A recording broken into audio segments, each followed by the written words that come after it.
Assalamualaikum warahmatullahi wabarakatuh. Waalaikumsalam. Waalaikumsalam warahmatullahi wabarakatuh. Alhamdulillahi wahdah wassalatu wassalamu ala man la nabiyya ba'dah amma ba'd.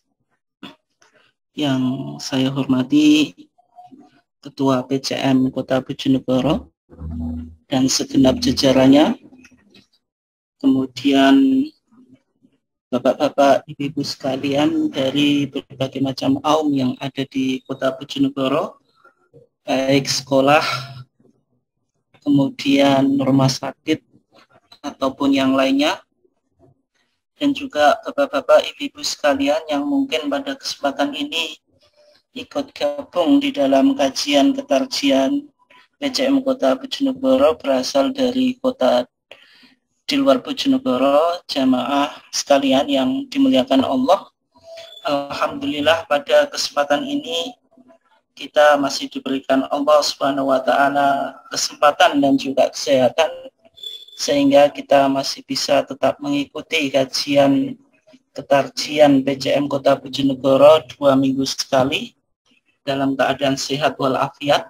Salawat serta salam semoga tetap terlimpahkan kepada Nabiullah Muhammad SAW, kepada keluarganya, sahabatnya, dan seluruh orang yang mengikuti sunnahnya sampai hari kiamat. Jemaah sekalian yang dimuliakan Allah, insya Allah pada kesempatan ini kita akan mencoba mengkaji sebuah topik, yaitu yang berkaitan dengan penggunaan hadis dhaif untuk fadhailul a'mal. Fadhailul a'mal itu amalan-amalan yang sifatnya fadilah, amalan-amalan yang memiliki keutamaan. Nanti kita jelaskan secara lebih detail lagi. Dan permasalahannya dalam amalan-amalan seputar bulan Rajab. Artinya boleh atau tidak kita menggunakan hadis-hadis dhaif itu untuk digunakan sebagai landasan terhadap amalan-amalan. Ini bisa berupa puasa, kemudian juga bisa berupa sholat, sedekah maupun yang lainnya yang berada di bulan Rajab. Nah, kenapa topik ini penting? Karena sebagaimana Bapak dan Ibu sekalian ketahui bahwasanya kita sekarang sudah berada di bulan Rajab. Nanti kita akan memasuki bulan Sya'ban terus Ramadan. Dan sehingga topik ini menjadi topik yang penting karena kalau kita perhatikan ada berbagai macam keyakinan di tengah masyarakat. Nanti kita lihat apakah keyakinan dan praktek keagamaan atau amalan-amalan itu memiliki landasan atau tidak. Kemudian yang paling terpenting bagaimana sikap kita sebagai warga Muhammadiyah, apakah kita juga melakukan amalan-amalan nanti berkaitan dengan sholat Rajab, kemudian puasa di bulan Rajab ataupun yang lainnya, apakah itu sesuai dengan pemahaman kita di dalam berislam dan bermuhammadiyah. Oleh sebab itu topik ini menjadi penting untuk kita kaji dan kita coba dalami 1 jam ke depan insya Allah, dan kita susul dengan tanya jawab. Bapak Ibu sekalian yang dimuliakan Allah, ketika kita bicara tentang bulan Rajab, maka yang perlu kita coba kaji dan dalami yang pertama yaitu tentang apa yang dijelaskan oleh Al-Quran tentang bilangan bulan. Maka kalau kita lihat di dalam surah At-Taubah ayat 36, Allah Subhanahu wa taala mengatakan inna iddatas syuhuri indallahi 12 syahran. Sesungguhnya bilangan bulan dalam pandangan Allah itu 12 bulan. Fi kitabillah, di dalam kitab Allah. Yauma khalaqas samawati wal ardo. Pada hari penciptaan langit-langit dan bumi. Minha arba'atun hurum. Di antara 12 bulan itu ada yang disebut sebagai 4 bulan haram.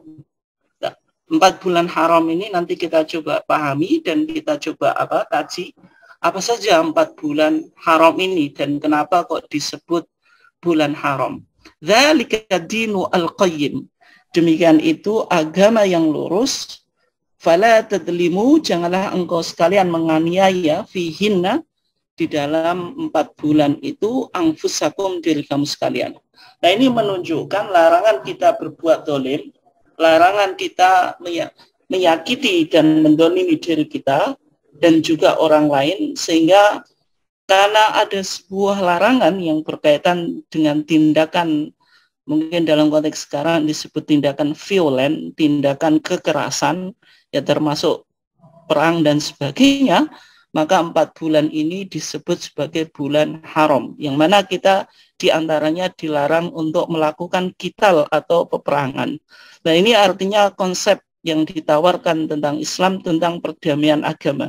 Ini menarik, suatu saat mungkin perlu untuk kita kaji. Ternyata di dalam Islam ada 4 bulan yang mana umat Islam tidak boleh melakukan tindakan kekerasan. Nah, ini artinya Islam itu agama yang bisa kita katakan sebagai peaceful religion, agama kedamaian yang menawarkan tentang perdamaian dunia dan perdamaian internasional. Ya, suatu saat nanti konsep-konsep Islam tentang perdamaian itu bisa kita kaji. Tapi intinya dalam ayat ini dijelaskan ada 4 bulan yang disebut sebagai bulan haram, jamaknya yaitu hurum.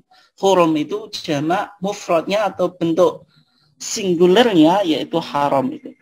Nah, kalau kita lihat di dalam hadis apa saja 4 bulan haram itu, nah ini penting karena di dalam Muhammadiyah memposisikan hadis atau sunnah itu sebagai bayanul Quran, yaitu penjelasan atau explanation of the Quran, yaitu penjelasan daripada Al-Quran. Itu posisi sunnah atau hadis. Ada sebuah hadis yang diriwayatkan oleh Al-Imam Al-Bukhari dan Imam Muslim dari Abi Bakrah ani Nabi sallallahu alaihi wasallam qol, dari Nabi sallallahu alaihi wasallam bahwasanya ia bersabda, as-sanatu 12 syahran. 1 tahun itu ada 12 bulan. Minha arba'atun hurum. Di antara 12 bulan itu ada 4 bulan haram. Salasun mutawaliyatun, 3 bulan haram itu bersambung. Apa saja itu? Dzulqa'dah, wa Dzulhijjah, wal Muharram. Kalau kita lihat 3 bulan ini berurutan atau bersambung. Kalau kita lihat Dzulqa'dah itu bulan 11 daripada bulan Qamariyah, kemudian Dzulhijjah bulan 12, kemudian Muharram ini bulan 1. Wa Rajab, kemudian wa Sya'ban. Ya. Wa Rajab ini maksudnya wa Rajab, wa Rajab mudhar alladzi baina Jumada, maksudnya Jumada Atsaniyah wa Sya'ban dan Sya'ban. Kemudian yang keempat adalah bulan Rajab. Bulan Rajab ini tidak bersambung dengan 3 bulan sebelumnya tadi, Dzulqa'dah, Dzulhijjah dan Muharram, tapi bulan Rajab ini bulan di antara bulan Jumadi Atsaniyah atau Jumadi akhir dan Sya'ban. Artinya kalau kita biasa paham kalau bulan Ramadan itu bulan ke-9 daripada bulan Qamariyah, sebelumnya ada Sya'ban berarti bulan ke-8, dan sebelumnya itu ada Rajab, berarti Rajab itu adalah bulan yang ke-7 daripada bulan Qamariyah. Nah, ini yang disebut dengan 4 bulan haram, yang mana kita ketahui bulan Rajab ini bulan yang tidak bersambung dengan 3 bulan sebelumnya, tapi juga termasuk daripada bulan Muharram, bulan haram. Kemudian sekarang Rajab itu apa artinya? Ya, kalau kita lihat bulan Rajab itu diderivasi dari kata at-tarjib. Tarjib itu artinya at-ta'zim, bulan pengagungan. Nah, kenapa? Misalnya dalam kitab I'anatul Talibin dijelaskan li'annal araba kanat tu'azzimuhu ziyadatan ala ghairi. Karena bangsa Arab mengagungkan bulan Rajab ini dibanding bulan yang lainnya. Dan bulan Rajab ini sudah dikenal di dalam tradisi masyarakat jahiliyah, yang mana mereka melakukan penyembelian. Dalam tradisi Islam ada yang disebut dengan ibadah kurban atau udhiyah atau tadhiyah.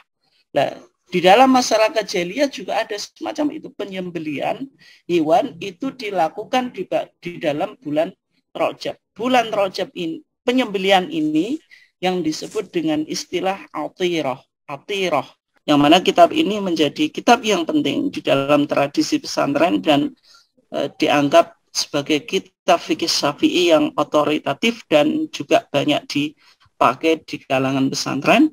Maka di dalam kitab Fathul Mu'in itu menjelaskan tentang ada satu ibadah, yaitu ibadah sholat yang disebut dengan sholat Rajab atau sholat Raghaib.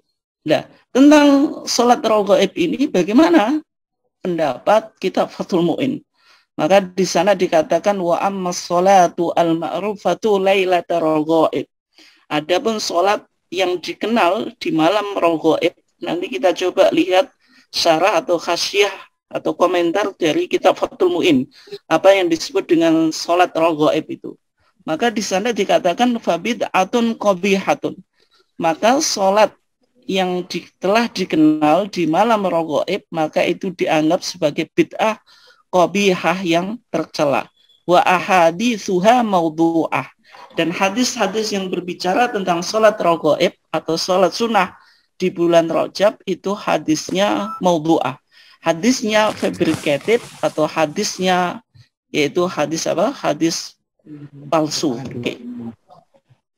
Kemudian Bapak Ibu sekalian yang dimuliakan Allah, kalau kita coba lihat di dalam syarah kitab Fathul Mu'in yaitu I'anatul Thalibin, di sana dijelaskan tentang sholat Lailatul Raghaib ini, yaitu dengan mengutip kitab yang juga ditulis oleh pengarang kitab Fathul Mu'in, yaitu Irsyadul Ibad. Dalam kitab Irsyadul Ibad ini juga kitab yang sangat populer di kalangan pesantren.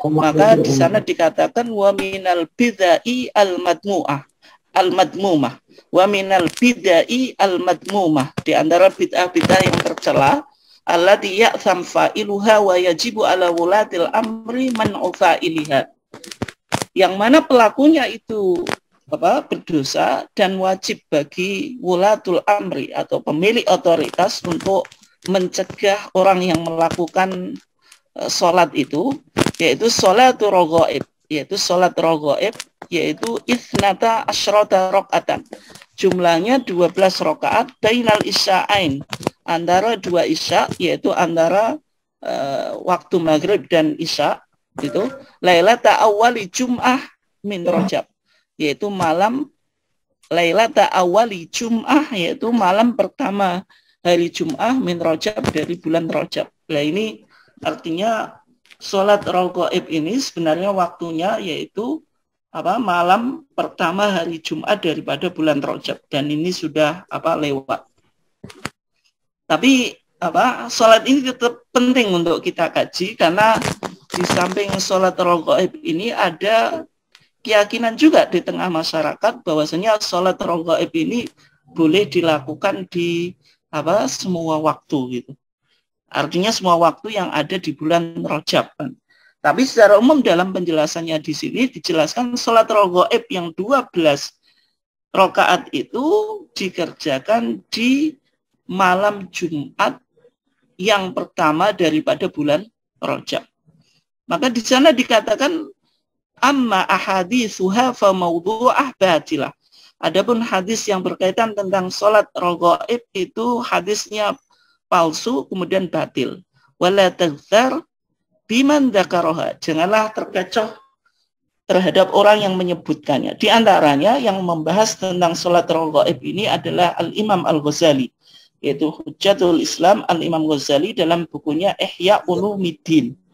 Dalam kitab Ihya, maka Imam Ghazali menyebutkan tentang apa yang disebut dengan sholat Rajab dan membangun argumentasinya tentang kesunahan sholat Rajab ini dengan hadis yang diriwayatkan dari Rasulullah bahwasanya Rasulullah bersabda, "Ma min ahadin yasumu awwala khamisin min Rajab."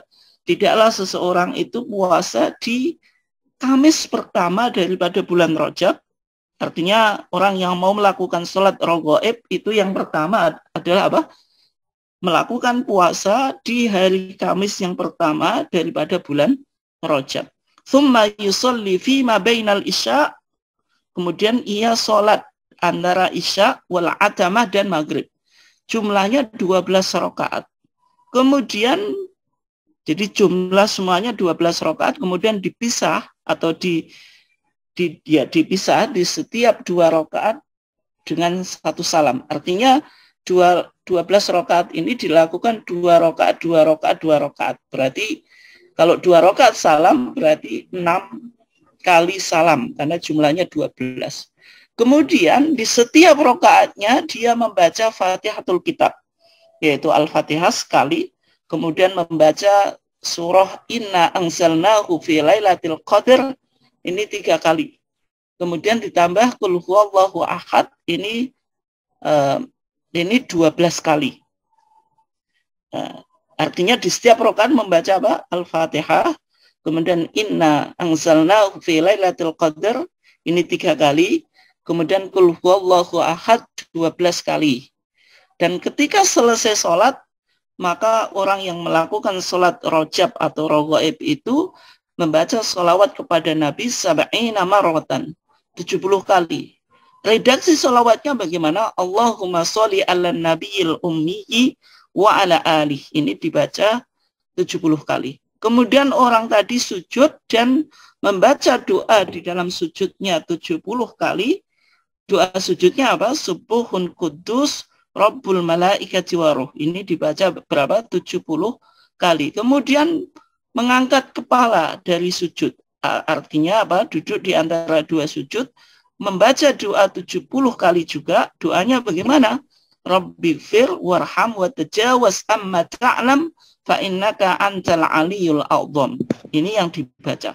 Kemudian sujud sekali lagi, karena sujud itu ada dua kali, dan membaca sebagaimana yang dibaca di dalam sujud yang pertama, yaitu Subuhun Kudus Rabbul Malaikati Waruh. Ini dibaca berapa? 70 kali. Kemudian orang tadi meminta hajatnya di dalam sujudnya, maka pasti hajatnya itu dikabulkan. Tapi kalau kita lihat di dalam takhrij Al-Imam Al-Iraqi terhadap kitab Ihya Ulumuddinnya Imam Ghazali, Al-Imam Iraqi menyebutkan bahwasanya hadis tentang sholat raghaib ini hadisnya apa? Maudhu, hadisnya apa? Palsu. Oke. Ini yang pertama.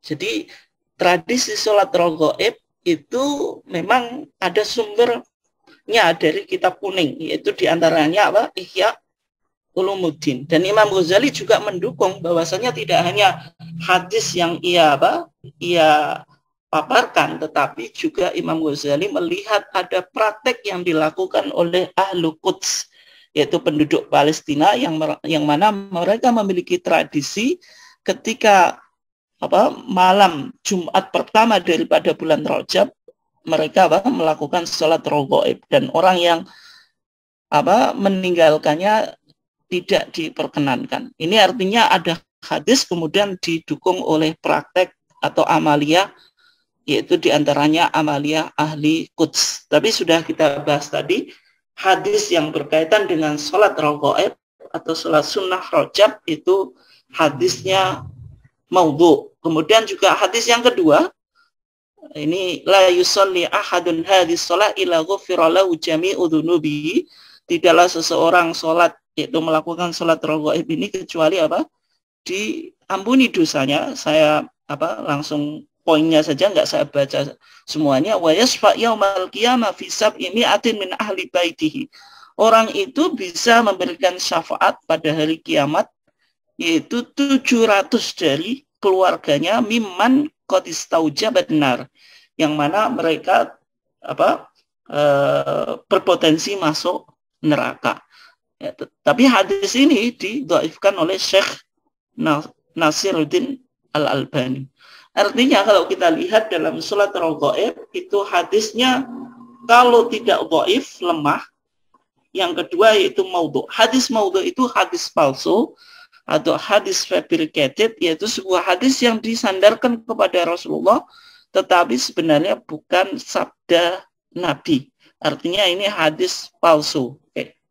Ini yang pertama, yaitu amalan sholat ghaib. Yang kedua, ada puasa yang disebut dengan puasa Rajab. Nah, kalau kita lihat masih pada referensi yang banyak digunakan di masyarakat, yaitu I'anatul Thalibin yang ditulis oleh Sayyid Bakri Syato Ad-Dimyati, yaitu pensyarah kitab Fathul Mu'in atau pemberi hasyiah terhadap kitab Fathul Mu'in.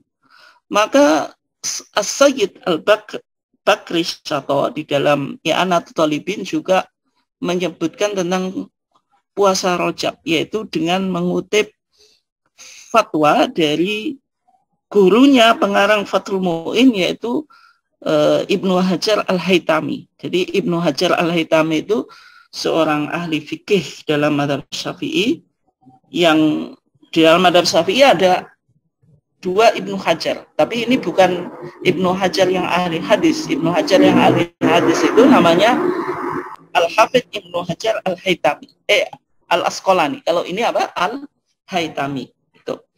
Dalam fatwanya dijelaskan wa minal bid'ah shaumu Rajab. Di antara yang bid'ah itu puasa Rajab. Tapi ini dibantah oleh Ibnu Hajar Al-Haytami dengan mengatakan walisa kadzalik. Puasa Rajab itu bukan bid'ah, bal huwa sunnatun fadilatun.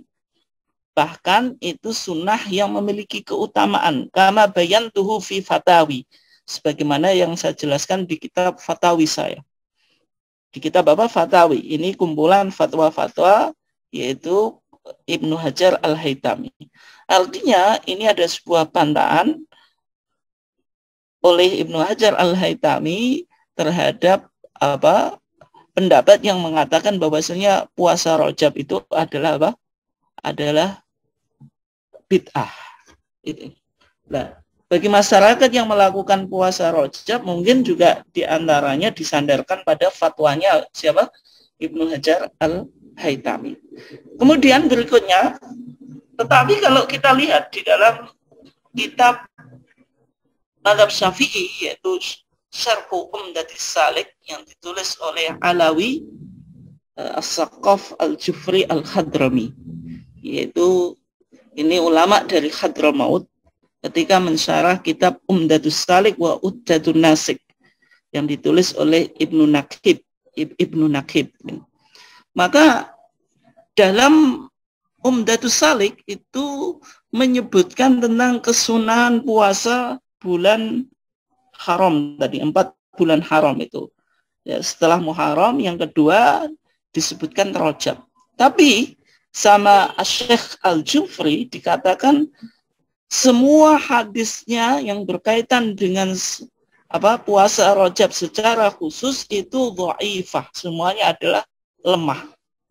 Nah, kalau kita katakan ada kesunahan puasa di bulan Rajab, itu tidak menggunakan dalil khusus tetapi menggunakan dalil umum, yaitu dalil umum tentang bahwasanya Rasulullah memerintahkan kita untuk memperbanyak puasa di bulan haram. Bulan haram tadi ada 4, salah satunya adalah bulan Rajab. Kemudian Syekh Al-Jufri Al-Hadrami menyebutkan hadis dari Imam Tabrani dari Sa'id ibn Abi Rashid yang dianggap marfu'an, maksudnya hadis ini sampai Rasulullah. Tapi nanti kita lihat apakah hadis ini hadis sahih, dhaif atau hasan.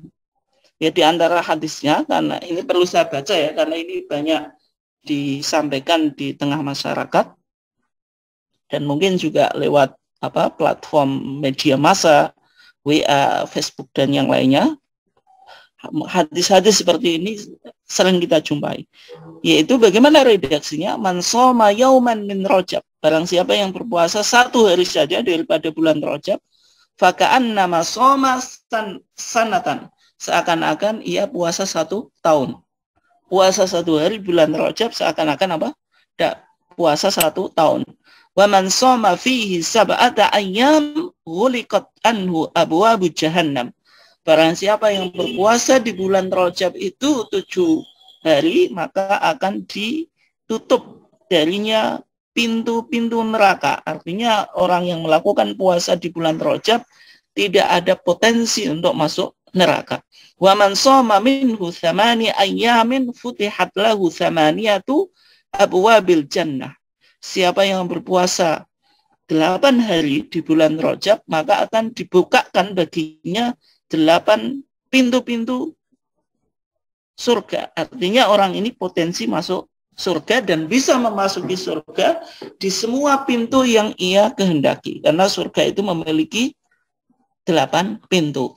Kemudian barang siapa yang berpuasa 10 hari, lam yas'alillaha syai'an illa a'tah. Kalau dia minta apapun kepada Allah pasti akan dikabulkan. Kemudian barang siapa yang berpuasa 15 hari, nadzahu munadzin minas sama. Maka ada seorang malaikat yang memanggilnya di langit, yaitu qad ghufira lak. Orang tadi dosanya telah diampuni. Kemudian dijelaskan wa man zada zadahullah. Barang siapa yang memperbanyak puasa maka akan digandakan balasan dan pahalanya di sisi Allah. Tetapi hadis ini diakui oleh Syekh Al-Jufri Al-Hadrami, yaitu ulama Syafi'i dari Hadramaut, hadisnya adalah dhaif. Bahkan Syekh Al-Jufri Al-Hadrami juga mengutip apa yang diceritakan oleh Ibnu As-Subbuki dari Muhammad Ibnu Mas'ud As-Sam'ani, bahwasanya ia berkata, lam yarid fi istihbabi shaumi Rajab alal khusus sunnatun thabitatun. Tidak terdapat di dalam kesunahan puasa Rajab itu secara khusus hadis atau sunnah yang tetap, artinya sunnah yang berasal dari Nabi. Wal ahadis allati turwa fihi wa kajian keterjian kita. Artinya apakah di dalam Muhammadiyah kita diperbolehkan untuk beramal dengan hadis dhaif. Artinya hadis dhaif itu bolehkah digunakan sebagai landasan di dalam kita beramal gitu. Ini yang kita akan coba kaji dan menjadi inti kajian kita. Yang pertama, ketika Muhammadiyah bicara tentang mahwadin, apa itu agama atau apa yang dimaksud dengan agama atau apa itu definisi agama. Bapak Ibu sekalian bisa temukan di dalam Al-Masail Al-Khams, yaitu 5 masalah yang menjadi paradigma pemikiran Muhammadiyah. Dalam kajian kita yang lalu sudah kita paparkan 5 masalah itu, yaitu diantaranya Muhammadiyah mencoba menjawab ma huwa din, apa itu agama. Ketika Muhammadiyah mendefinisikan agama, Muhammadiyah mendefinisikan agama dan menjelaskan dari sumbernya. Sumber agama itu apa? Maka di dalam rumusan definisi agama di dalam Muhammadiyah dikatakan yang disebut agama itu ma anzalahullahu fil Quran. Agama itu apa yang diturunkan oleh Allah di dalam Al-Quran. Wa ma ja'at bihi sunnatu as-sahihah. Dan apa yang dijelaskan di dalam atau apa yang terdapat di dalam sunnah as-sahihah. Ay al-makbulah. Kemudian tahun 2000 ini ditafsirkan ulang. Maksudnya as-sunnah as-sahihah itu bukan hadis sahih saja, tetapi Muhammadiyah juga menerima hadis hasan. Sehingga keduanya ini disebut sebagai apa? Sunnah al-makbulah. Ini artinya apa? Muhammadiyah memahami di dalam kita beragama sumber pokoknya adalah 2 tadi. Yang pertama Al-Quran, yang kedua as-sunnah al-makbulah. Sunnah yang bisa diterima. Al-makbulah itu artinya bisa diterima, artinya sunnah yang bisa kita gunakan untuk membangun sebuah hukum atau untuk mendasari sebuah amaliyah kita atau praktek ibadah kita. Itu yang disebut dengan apa? Sunnah makbulah. Ini 2 sumber hukum yang dipahami oleh Muhammadiyah. Nah, kalau kita coba bahas secara detail, apa yang dimaksud dengan sunnah al-makbulah dalam perspektif Muhammadiyah? Ya, kata sunnah itu, maka sunnah itu dalam kajian ilmu hadis, Bapak Ibu sekalian saya kira sudah paham. Sunnah itu kan ada 3, ada sunnah qauliyah, perkataan Nabi, sunnah fi'liyah, perbuatan Nabi, sunnah takririyah, ketetapan Nabi. Tetapi 3 macam sunnah ini, sunnah qauliyah, fi'liyah, kemudian takririyah itu harus memenuhi, kalau tidak sahih ya hasan. Nah kemudian sahih itu diklasifikasikan menjadi 2. Ada sahih li dzatihi, ada sahih li ghairihi. Sahih li ghairihi itu artinya hadis hasan li dzatihi ketika riwayatnya banyak, ketika turuknya atau jalannya itu banyak, maka levelnya bisa naik statusnya menjadi sahih li ghairihi. Nah kemudian hadis hasan li ghairihi itu maksudnya hadis yang asalnya dhaif. Hadis yang asalnya dhaif, tetapi yang menjadi catatan bukan hadis maudhu. Hadis maudhu itu hadis palsu. Kalau hadis palsu itu ya jelas tidak bisa dinisbahkan kepada Nabi, karena itu hanya buatan orang. Kemudian matruk, bukan hadis matruk. Matruk itu ada seorang perawi yang muttaham bil kidbi, yaitu tertuduh sebagai pelaku dusta. Nah, kemudian jalannya banyak. Ketika hadis itu memiliki banyak jalan atau memiliki banyak periwayatan, maka kaidahnya apa? Yuqawwi ba'duha ba'dun. Satu dengan yang lainnya saling menguatkan. Karena meskipun dhaif saling apa? Mendukung, menarasikan sebuah apa? Sunnah tadi, baik sunnah qauliyah, fi'liyah atau apa? Takririyah. Nah, Bapak Ibu sekalian yang dimuliakan Allah, karena kita di Muhammadiyah ini dasarnya adalah Al-Quran dan As-Sunnah Al-Maqbulah, maka yang paling penting untuk kita coba kaji, tadi kan kita membahas apa yang yaitu Muhammadiyah menggunakan hadis sahih dan hadis hasan. Apa bedanya hadis sahih dengan hasan? Ketika kita bicara tentang hadis sahih, itu ada 5 syarat yang dikemukakan oleh ulama ahli hadis atau al-muhaddisin. 5 syarat ini harus terpenuhi. Ketika hadis itu tidak terpenuhi 5 syarat ini, maka tidak bisa disebut dengan hadis sahih. Yang pertama yaitu ittisalus sanad. Sanadnya harus bersambung. Artinya dari perawi terakhir sampai Rasulullah. Tidak boleh inqitok, adanya keterputusan. Yang kedua, hadis tadi harus diriwayatkan oleh orang yang adil. Ayyarwihi adlun. Yang meriwayatkan adalah seorang adil. Seorang adil itu adalah seorang yang memiliki integritas moral yang baik. Dalam artian melakukan perintah agama dan meninggalkan larangan, tidak berdusta, tidak berbohong, dan dia dianggap sebagai orang yang moralnya itu baik. Itu yang disebut sebagai perawi adil. Yang ketiga, hadis tersebut diriwayatkan oleh perawi yang dhobit. Dhobit itu mungkin bahasa sederhananya ya, yaitu orang yang memiliki kecerdasan secara intelektual. Nah, di sini yang menjadi letak perbedaan antara hadis sahih dengan hadis hasan. Kalau hadis sahih itu harus tamamud dhab, yaitu sempurna kecerdasan intelektualnya. Ini hadisnya disebut apa? Hadis sahih. Kalau khafifud dhabti, kurang sempurna, disebut hadis hasan. Ini saya coba Bapak Ibu sekalian, saya kasih ilustrasi aja, gambaran, meskipun ini tidak disampaikan di dalam ilmu hadis, tapi untuk mempermudahkan saja. Ketika misalnya Bapak Ibu sekalian bisa merekod atau merekam apa yang saya sampaikan di dalam kajian ini, misalnya antara 75 sampai 100% itu bisa disebut sebagai jenengan itu tamamud dhab atau perawi yang memiliki kecerdasan intelektual yang sempurna. Tetapi kalau misalnya Bapak Ibu hanya bisa merekam atau merekod apa yang saya sampaikan ini, yaitu 75 sampai 50 itu berarti itu khafifud dhab, yaitu cerdas secara intelektual tetapi kurang sempurna. Itu hadisnya hasan, masih bisa diterima. Tapi kalau Bapak Ibu sekalian hanya bisa menangkap 50 kemudian sampai ke bawah, itu disebut dhaif gitu. Ya kira-kira semacam itu untuk mempermudah. Kemudian yang berikutnya bebas dari syad, yaitu anomali. Anomali itu seorang perawi yang dia meriwayatkan atau menarasikan berita menyimpang terhadap periwayatan mayoritas. Misalnya ada seorang peserta kajian kita ini yang nanti menyimpulkan ternyata kesimpulannya itu berbeda dengan kesimpulan mayoritas. Itu jelas bisa dikatakan narasi beritanya itu jelas tidak betul.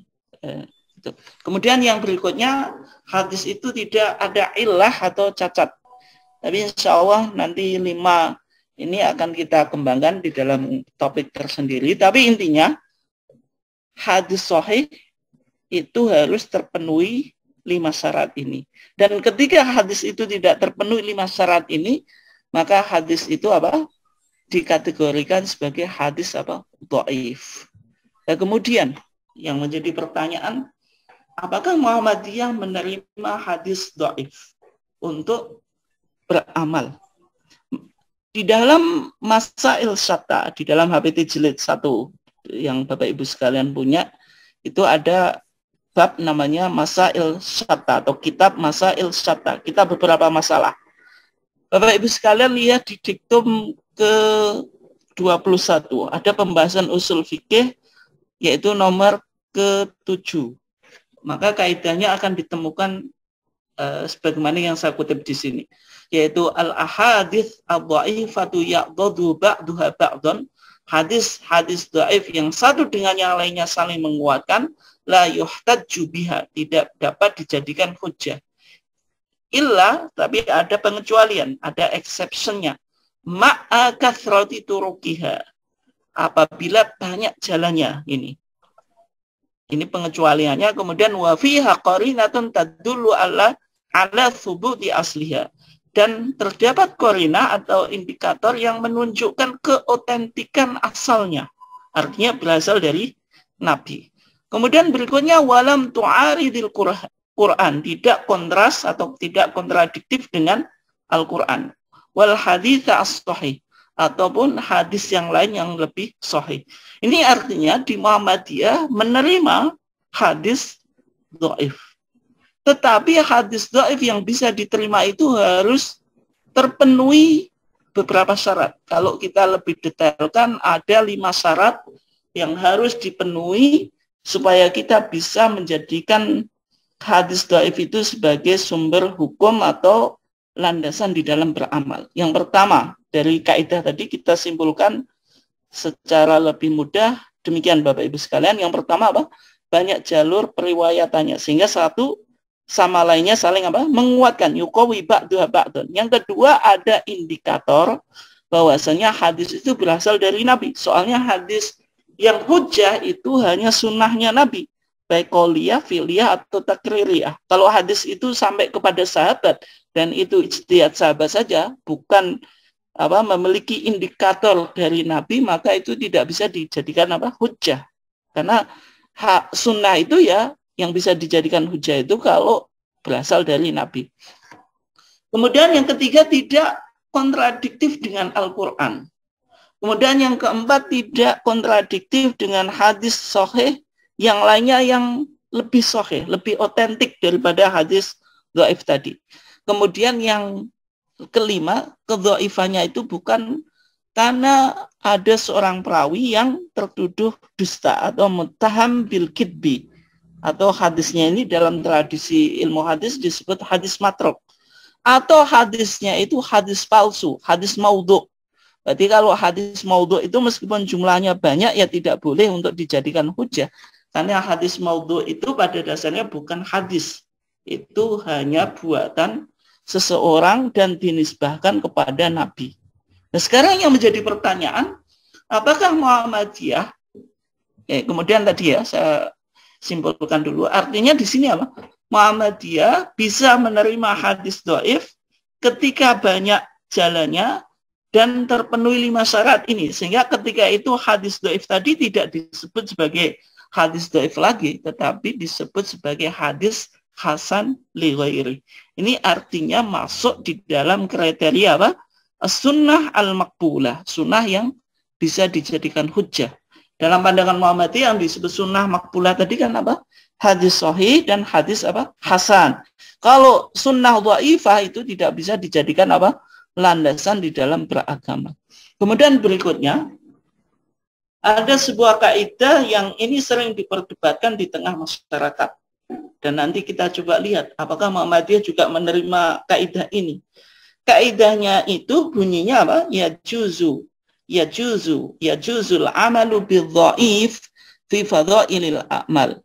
Boleh mengamalkan hadis dhaif untuk menerangkan keutamaan-keutamaan amal. Nah, kaidah ini sering dinisbahkan kepada 3 ulama ahli hadis dan ahli fikih. Di antaranya Al-Imam Ahmad ibn Hanbal Asy-Syaibani, kemudian Abdurrahman ibnu Al-Mahdi, kemudian Abdullah ibn Al-Mubarak. Yang mana seolah-olah 3 ulama ahli hadis dan fikih ini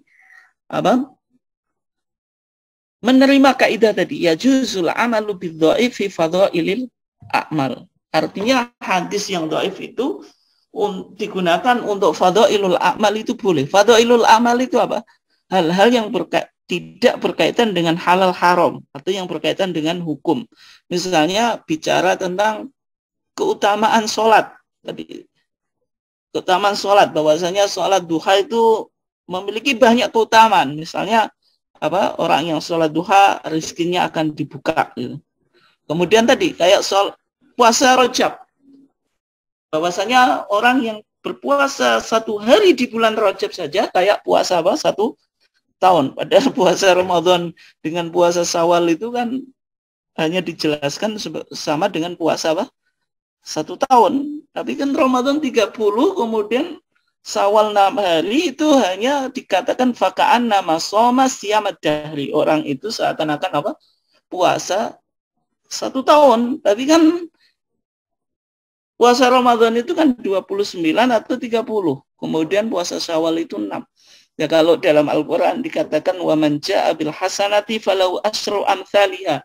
Orang yang berbuat baik itu akan dilipat gandakan 10 kali lipat. Berarti 30 kali 10, 300. 6 kali 10, dan 6 ini puasa Syawal berarti 60. 360 itu 1 tahun. Itu orang yang puasa Ramadan dan 6 hari Syawal. Tapi ciri-ciri hadis dhaif itu menggambarkan sesuatu itu tidak rasional atau melebihkan terhadap pahala amalan yang dijelaskan di dalam hadis sahih atau hasan. Sehingga tadi puasa Rajab 1 hari saja sama nilainya dengan orang puasa Ramadan kemudian disusul dengan 6 hari di bulan Syawal. Nah, ketika kita menggunakan hadis-hadis semacam ini untuk menerangkan keutamaan amal, menerangkan ganjaran, menerangkan akhlak, itu digunakan hadis dhaif, itu boleh atau tidak? Nah, sehingga Muhammadiyah menjelaskan, yang dimaksud kaidah yajuzul amalu bidhaif fi fadhailil a'mal, dhaifnya ini bukan syadidud dhaf atau dhaif syadid. Tapi ini dhaif al-khafif, dhaif yang ringan. Sehingga kalau dhaif ringan itu banyak riwayatnya, sebagaimana yang kita bahas tadi, ada 5 syarat tadi, sehingga hadis dhaif ini meskipun asalnya dhaif tapi statusnya naik, sehingga disebut tadi sebagai hadis hasan li ghairi. Hadis hasan li ghairi itu hadis dhaif karena banyak riwayatnya dan terpenuhi 5 syarat tadi yang kita ajukan. Nah, itu sehingga meskipun asalnya dhaif tapi tidak dibilang sebagai hadis dhaif lagi, tapi dibilang sebagai hadis hasan li ghairi. Lah, sehingga maksudnya Al-Imam Ahmad ibn Hanbal Asy-Syaibani dan Abdurrahman ibnul Mahdi kemudian Abdullah ibn Mubarak tadi, dhaif di sini sebenarnya adalah hadis hasan, yaitu hasan li ghairi, yaitu dhaif tapi dhaifnya itu tidak ringan sehingga satu dengan yang lainnya menguatkan dan levelnya sebenarnya naik menjadi hadis hasan li ghairi. Kemudian yang berikutnya kita coba lihat di dalam fatwa tarjih. ada atau disebutkan di dalam TJA jilid 2 halaman 133 tentang puasa bulan Rajab. Ada sebuah pertanyaan yang diajukan kepada Majelis Tarjih tentang tradisi di masyarakat atau di kampung, bahwasanya di masyarakat atau di kampung itu ada tradisi di bulan Rajab orang berpuasa sampai 7 hari, ada yang 3 hari.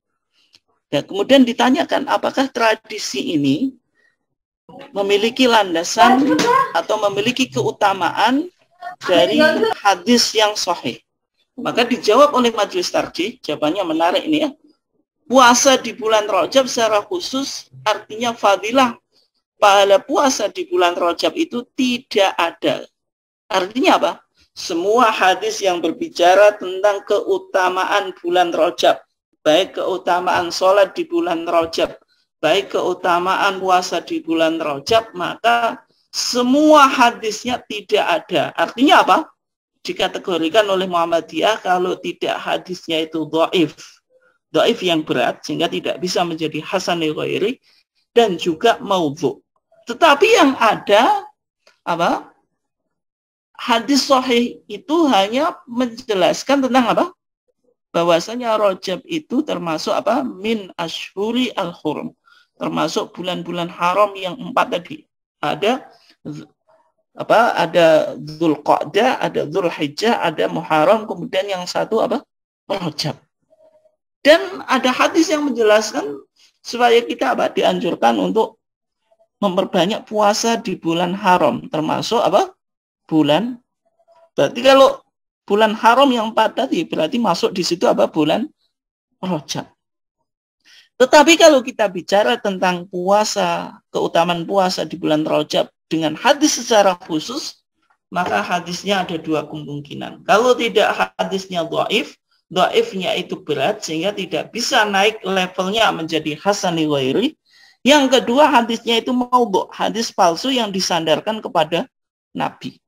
Nah, kemudian Majelis Tarjih menjelaskan kalau puasa 3 hari ada, tetapi puasa 3 hari ini tidak hanya boleh dilakukan di bulan Rajab, tetapi di bulan-bulan yang lainnya juga boleh dilakukan, yaitu puasa apa? Ayyamul bid, yaitu hari putih, artinya ketika apa? Rembulan atau bulan ketika itu muncul, yaitu tanggal 13, 14, 15. Bagaimana yang diriwayatkan oleh Imam Nasai dan disahihkan oleh Ibnu Hibban, yaitu Rasulullah pernah memberikan wasiat kepada sahabat yaitu Abu Dzarrin Al-Ghifari, yaitu dikatakan amarona Rasulullah an nasuma minasyahri 3 ayyamil bid.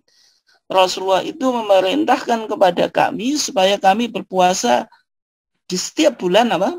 3 ayyamil bid, 3 hari bid, yaitu 3 asyrata, 4 asyrata, wa 5 asyrata, tanggal 13, 14, 15. Qala hiya kasaumi dahri. Puasa 3 bulan.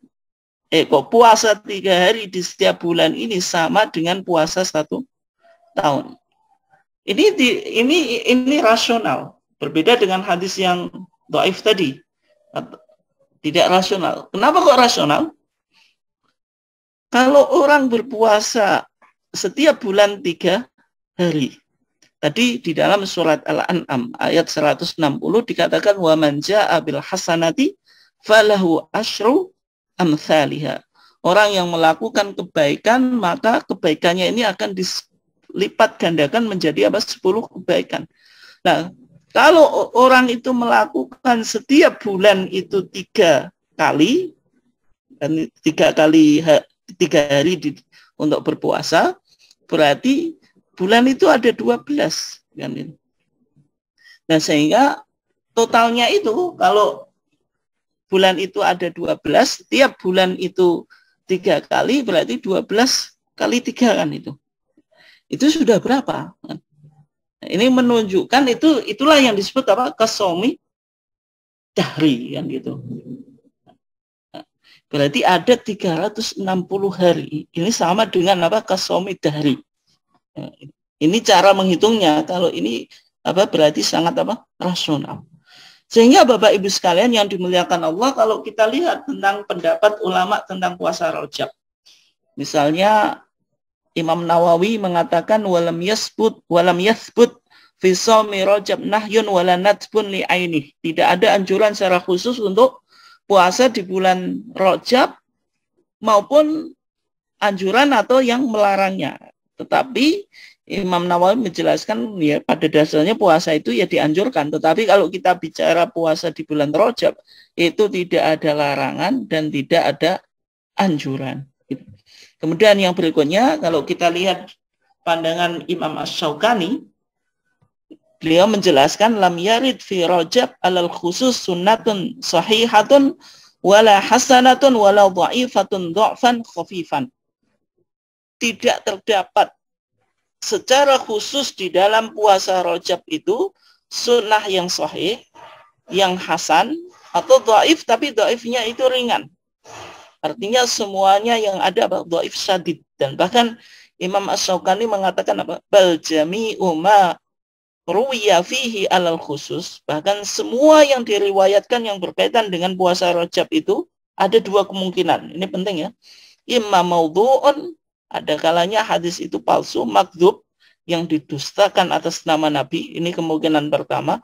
Au dhaifun, yang kedua apa? Dhaif syadidu dha'fi, sangat dhaif gitu. Nah, kemudian Imam Syaukani menjelaskan, tetapi kalau kita ingin puasa di bulan Rajab, apakah boleh? Boleh, tetapi menggunakan dalil umum, tidak menggunakan apa dalil khusus. Tetapi ketika kita puasa dengan dalil khusus, maka semua dalil khusus tidak ada yang sahih, hasan, atau dhaif yang dhaifnya ringan. Tapi semuanya kalau tidak maudhu, palsu ya, dhaif yang syadidu dha'fi, atau sangat apa? Lemah.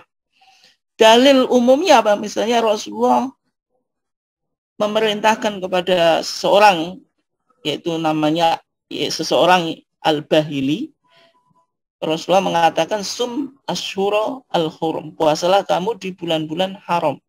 Artinya bulan haram itu ya 4 tadi, Muharram, Dzulqa'dah, Dzulhijjah, dan juga Rajab. Tapi ini dalil umum. Ini. Kalau menggunakan dalil umum boleh. Oke. Ini hadis tentang tadi seseorang dari Bahilah tadi, ringkasnya semacam itu. Kemudian yang berikutnya pandangan Syekhul Islam Ibnu Taimiyah. Ketika beliau menjelaskan tentang puasa Rajab secara khusus, beliau mengatakan fa ahaditsuhu kulluha dha'ifah. Semua hadisnya adalah dhaif, bal maudhu'ah, bahkan apa? Maudhu'ah, palsu. Sehingga tidak digunakan sebagai dasar dalam pandangan ahlul ilmi untuk beramal. Dan juga walisat minadh dhaif alladhi yurwa fil fadhail. Demikian juga bukan hadis yang bisa diriwayatkan untuk fadhailul a'mal, menjelaskan tentang keutamaan amal. Tapi dikatakan apa? Bal amatuha minal maudhu'at al-makdzubah. Bahkan kebanyakan hadis yang palsu yang didustakan atas nama apa? Nabi. Gitu. Kemudian berikutnya pandangan Ibnu Qayyim al-Jauzi itu hampir sama. Bahkan Ibnu Qayyim al-Jauzi mengatakan semua hadis yang disebutkan dalam puasa Rajab dan sholat sebagian malam di bulan Rajab, maka itu apa? Kidbun muftara, kebohongan yang diada-adakan. Kemudian yang terakhir ini pandangan Al-Hafidz Ibnu Hajar Al-Asqalani, yaitu ahli hadis yang bermadzhab Syafi'i, dalam kitabnya apa? Tabyinu Al-Ajab. Beliau menjelaskan apa? Lam yarid fi fadli syahri Rajab. Tidak datang atau tidak terdapat di dalam keutamaan bulan Rajab, wala fi siyami, diberikan juga di dalam puasa Rajab, wala siyami syai'in minhu muayyan, dan puasa secara khusus, wala fi qiyami lailatin makhsusah, dan melakukan sholat di malam secara khusus. Fihi hadisun sahihun yasluhu lil hujjah. Ada hadis sahih yang bisa dijadikan hujjah. Artinya hadisnya semuanya apa? Bermasalah. Ini pandangan seorang ahli pakar hadis, yaitu Ibnu Hajar Al-Asqalani yang bermadzhab apa? Syafi'i. Sehingga Bapak Ibu sekalian yang dimuliakan Allah, kalau kita ingin menghidupkan bulan Rajab dengan berbagai macam amalan, maka solusinya bagaimana? Solusinya kita sebagai warga Muhammadiyah tidak boleh menggunakan hadis-hadis yang tidak masuk di dalam sunnah makbulah. Artinya tidak sahih dan tidak hasan. Kita tidak boleh menggunakan hadis dhaif, yang hadis dhaif ini tidak bisa naik levelnya menjadi hasan li ghairi, apalagi menggunakan hadis maudhu. Sehingga kalau kita ingin menghidupkan bulan Sya'ban ini, masih bisa kita melakukan puasa, tetapi puasa ini puasa yang sebenarnya dijelaskan di dalam hadis yang masuk kriteria sunnah makbulah, yaitu sunnah yang bisa dijadikan hujah. Misalnya kalau kita lihat di dalam Munas Tarjih ke-29 di Padang tahun 2003, ketika bicara tentang siyamu tatawwu, puasa-puasa yang sunnah yang bisa kita lakukan di setiap bulan, tidak hanya di bulan Rajab tapi di bulan yang lainnya. Misalnya kita bisa siyamu Dawud atau somu Dawud, yaitu seorang itu ayasuma yauman wa yuftiru yauman, seorang itu berpuasa sehari dan berbuka sehari. Ini bisa kita lakukan setiap bulan atau bahkan setiap tahun juga bisa. Kemudian puasa yaumul itsnain atau khamis, puasa hari Senin dan Kamis, ini jelas. Maka kalau kita lihat jelas bahwasanya ada 3 hadis yang disebutkan di dalam Munas Padang 2003. Ya, ada hadis Abu Hurairah, kemudian Aisyah, kemudian Abu Qatadah yang menjelaskan intinya secara singkat, puasa hari Senin dan Kamis itu ketika itu tu'radu a'malul ibad. Amal kita itu akan diangkat di setiap hari Senin dan Kamis. Dan Rasulullah mengatakan fa'uhibbu ayyuradu amali wa ana shaimun, dan saya senang kalau amalku ini diangkat ke langit, dicatat oleh malaikat, kemudian saya puasa. Artinya amal kita diangkat dan dilaporkan, dan kita dalam keadaan puasa atau berbuat baik atau berbuat ibadah. Kemudian ketika Rasulullah ditanya tentang puasa hari Senin, Rasulullah menjawab dzalika yaumun wulidtu fi, hari Senin itu adalah hari aku dilahirkan, wa unzila alayya fi, dan wahyu pertama turun kepada Nabi juga hari Senin. Artinya puasa-puasa ini bisa kita bisa kita amalkan untuk mengisi bulan Rajab ini, yang mana bulan Rajab ini memiliki keistimewaan bahwasanya salah satu dari 4 bulan haram. Bulan haram.